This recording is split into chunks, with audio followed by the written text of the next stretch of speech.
Ika-25 kabanata.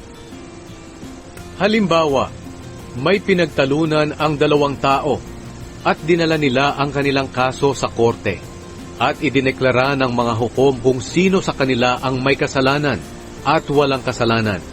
Kung sinentensyahan ng hukom na hagupitin ang may kasalanan, padadapain siya sa harap ng hukom at hahagupitin ayon sa bigat ng kasalanan na kanyang ginawa. Ngunit hindi ito hihigit pa sa 40 hagupit dahil magiging kahiya-hiya na ito kung hihigit pa roon. Huwag ninyong bubusalan ng baka habang gumigiik pa ito. Kung may dalawang magkapatid na lalaking naninirahan sa iisang bayan at namatay ang isa sa kanila nang hindi nagkaanak, hindi makapag-aasawa ang babae ng iba, maliban lang sa pamilya ng kanyang asawa. Ang kapatid ng kanyang asawa ang dapat na maging asawa niya. Tungkulin niya ito sa kanyang hipag. Ang panganay nilang anak ay ituturing na anak ng namatay na kapatid para hindi mawala ang kanyang pangalan sa Israel. Pero kung ayaw mapangasawa ng kapatid ng namatay ang byuda, pupunta ang byuda sa mga tagapamahala roon sa pintuan ng bayan at sasabihin, "Hindi pumayag ang aking bayaw na bigyan ng lahi ang kanyang kapatid sa Israel. Ayaw niyang tuparin ang kanyang tungkulin sa akin bilang hipag."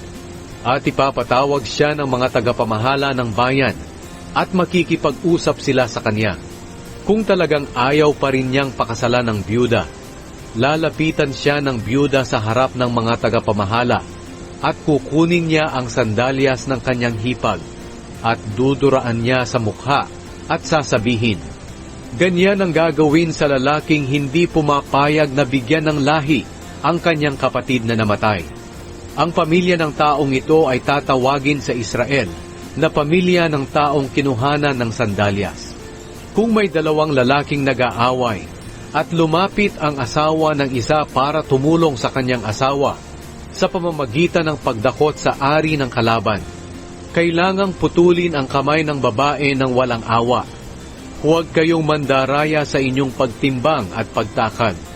Gumamit kayo ng tamang timbangan at takalan para mabuhay kayo ng matagal sa lupaing ibinibigay sa inyo ng Panginoon na inyong Diyos.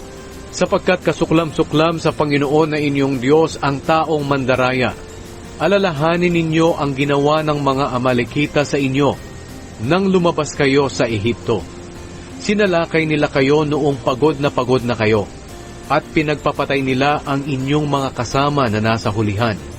Wala silang takot sa Panginoon, kaya patayin ninyo ang lahat ng mga Amalekita kapag binigyan na kayo ng Panginoon na inyong Diyos ng kapayapaan doon sa lupaing ibinibigay niya sa inyo na inyong aangkinin. Huwag ninyo itong kalilimutan.